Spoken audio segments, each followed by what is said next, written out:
मग उदगीरकर, आता घरात लग्न आहे म्हटल्यावर थोडंसं चेहऱ्याची काळजी घ्यावंच लागते. त्याच्यामुळं मग थोडासा आपला चेहरा चमकला आणि मग पत्रिकाही छापून आलेल्या होत्या.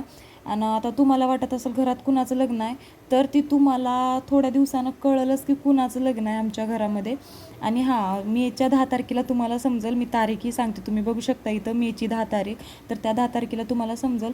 मग आम्ही लग्नाचाच बस्ता मग असं पॅक करत होतो. साडी ती लग्नाचा बस्ता आल्याला मग सगळं पॅक ती करून ठेवलो, साड्या त्या आयराच्या. आणि मग थोडंसं आम्ही याच्यासोबत मज्जा केली, तुम्ही बघू शकता. आणि पुढे बघा स्वतःच आरशामध्ये बघून एवढा हसत होता त्यानं. आणि मग त्याचा छोटा भाऊ असा रागानं बघत होता, त्याला वाटत होता माझ्या दादाला ह्याने काय बनवलं तर. आणि समूचा तुम्ही व्हिडिओ बघा पुढे. चांगल्या बोले खूप म्हणा, चांगल्या बोले खूप म्हणा.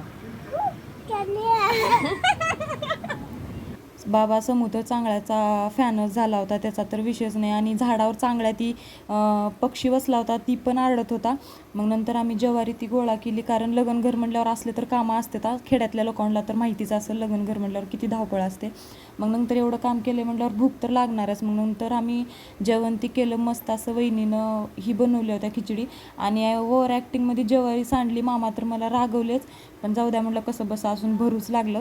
मग नंतर खिचडी ती खाल्ली. आणि हा 10 तारखेपासून वेट करा, तुम्हाला नक्की 9 ते 10 तारखेला समजेल की लग्न कुणाचं आहे.